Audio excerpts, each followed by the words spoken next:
Now the problem EA has with FIFA is one that's familiar to all top managers. Your team's just won the title, your players in the absolute peak of condition. But with a new season coming up, do you bring in a load of new signings or do you keep things largely the same? And most important of all, are you paying customers getting value for money? We gave them both an 8 last season, but in hindsight it's now clear that after a major strengthening of the squad, while Konami's tactics lost direction, FIFA 09 is a worthy title holder in the footy gaming league. The question now is, where next?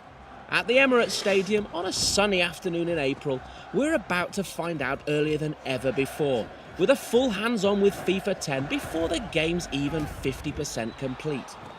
Go on. Oh, just tipped the ball around the post.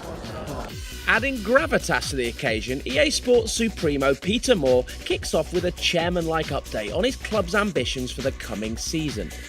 And he leaves FIFA producer Dave Rutter in no doubt as to what this means for him. A Metacritic rating of 90.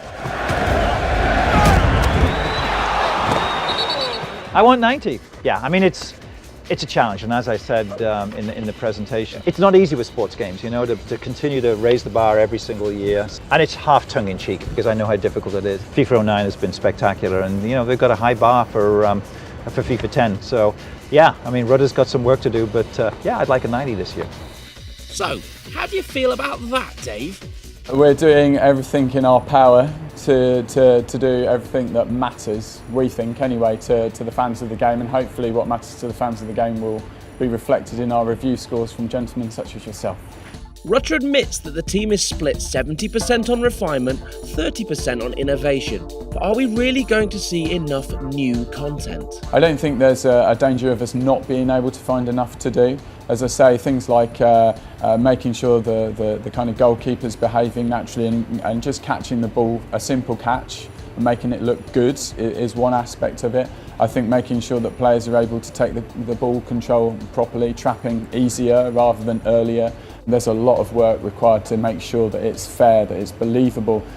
Most of these changes are of the tweak variety, but there is one change with potentially massive consequences: 360-degree control.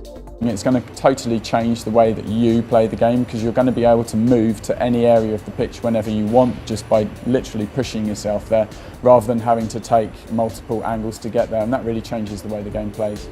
A major overhaul of manager mode is also coming, but if that still sounds like a minor makeover, Rutter promises there are more surprises to come, both this season and next.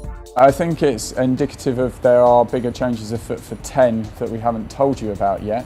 There will be bigger changes for 11 as well. We've got some stuff that is in very, very early stages of thought rather than work at the moment that we want to try and do.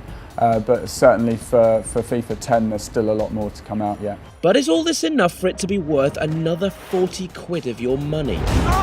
We're not talking about everything that's in the game, we're talking about a small amount. From a gameplay perspective, if I can make a 90 rated gameplay experience, as well as all the other stuff that we're doing on top, I think it's more than worth the money. And after a few seasons of hard graft, Moore is finally comfortable acknowledging that he reckons his team is better than that Pro Evo lot. I don't underestimate Konami. I've spent a lot of time, as you know, in Japan over the years, and they're a great company. And the day we start resting on our laurels is the day we'll start slipping back. We've got, to your point, a little bit of distance in the rearview mirror between ourselves and our competitor right now, but we can't get complacent, and we can't stop trying to innovate and making sure we keep that distance between us and them. Moore, of course, is a die-hard Liverpool fan. And despite residing in San Fran these days, he's made his own personal shrine to the Reds. And of course my conference room is decked out in red and white with the liver bird on the outside, and is called Anfield. Of course, when we speak to Peter, the English Premiership title is still technically up for grabs. And I can give you the opportunity now, Peter, we can use this at the appropriate moment in the coming weeks to congratulate Manchester United on their Premier League You're win. not going to get that, over my dead body. Better luck next season, Pete. FIFA 10 will be out on lots and lots of formats this autumn. To read Eurogamer's early hands-on thoughts, hit the red button.